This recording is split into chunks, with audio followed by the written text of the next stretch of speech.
আসসালামু আলাইকুম everyone, welcome back to Monalisa's cooking house.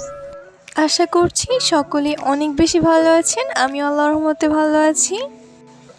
আজকের পর্বে আমি সকলকে স্বাগত জানাচ্ছি।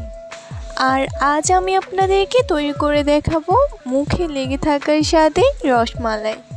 আশা করছি আমার এই প্রসেসগুলো ফলো করলে আপনারাও বাসায় সেম প্রসেসে পারফেক্ট রসমালাইটি তৈরি করতে পারবেন। রেসিপি শুরুর আগে সকলের কাছে আমার ছোট্ট রিকোয়েস্ট, যারা এখনও পর্যন্ত আমার চ্যানেল সাবস্ক্রাইব করেননি প্লিজ চ্যানেলটি সাবস্ক্রাইব করবেন আর আমার Facebook page follow and like দিয়ে সাথেই থাকবেন। তো চলুন বন্ধুরা, কথা না বাড়িয়ে চলে যাচ্ছি মূল রেসিপিতে।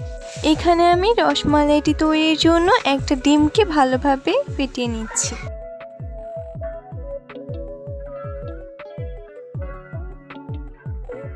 ভালোভাবে ফেটিয়ে নেওয়া হয়ে গেলে আমি এই পর্যায়ে নিয়ে নিচ্ছি পাউডার মিল্ক। এখানে পাউডার মিল্কটা হাফ কাপ ইউজ করলেই এনাফ। আর এর পরিমাণটা ডিপেন্ড করবে আপনারা কতটুকু পরিমাণ রসমালাই তৈরি করবেন এর উপর। আর এই পর্যায়ে দিয়ে দিচ্ছি 1 টেবিল স্পুন পরিমাণ ঘি। এখানে খাঁটি ঘিটা ইউজ করার ট্রাই করবেন, তাহলে কিন্তু টেস্টটা অনেক বেশি ভালো আসবে। ভালোভাবে কিছুক্ষণ মিক্স করে নিচ্ছি ড্রাই ইনগ্রেডিয়েন্টসগুলোকে। আর এখানে আমি 1/4 কাপ সুজি নিয়ে নিয়েছি।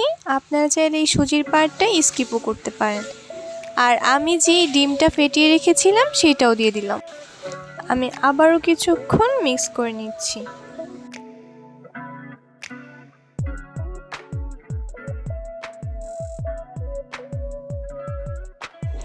আর এখানে আমি 1 লিটার দুধকে জাল করে নিয়েছি।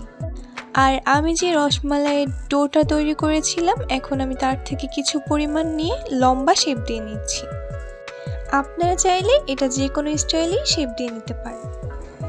আর এখানে আমি দুধের মধ্যে হাফ কাপ পরিমাণ চিনি দিয়ে নিচ্ছি। তবে আপনারা চাইলে এই চিনির পরিমাণটা কমিয়ে বা বাড়িয়ে দিতে পারেন। আমি কিছুক্ষণ নেড়ে নিচ্ছি যতক্ষণ না চিনিটা গলে যাচ্ছে। আর এই সাইডে আমার সবগুলো রসমালাই তৈরি। তো এবারে আমি এই রসমালাইগুলোকে দুধের মধ্যে দিয়ে দেব।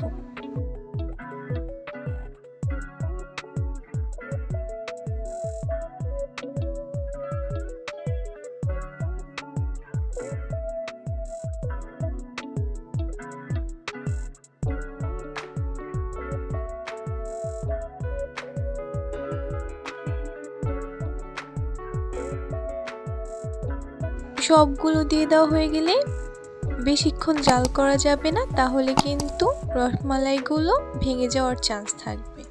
তো যখন এরকম হালকা ফুলে আসবে তখন আমি চুলা থেকে নামিয়ে নিচ্ছি। দেখলেন তো বন্ধুরা, কত সহজেই তৈরি করে ফেললাম রসমালাই। আশা করছি আমার আজকের এই রেসিপিটি আপনাদের সকলেরই অনেক বেশি ভালো লেগেছে। রেসিপিটি যদি ভালো লেগে থাকে তাহলে একটি লাইক দিতে আর ফ্রেন্ডস অ্যান্ড ফ্যামিলির সাথে শেয়ার করতে ভুলবেন না। আর কেমন লেগেছে সেটা কিন্তু অবশ্যই কমেন্ট সেকশনে জানিয়ে দিবেন।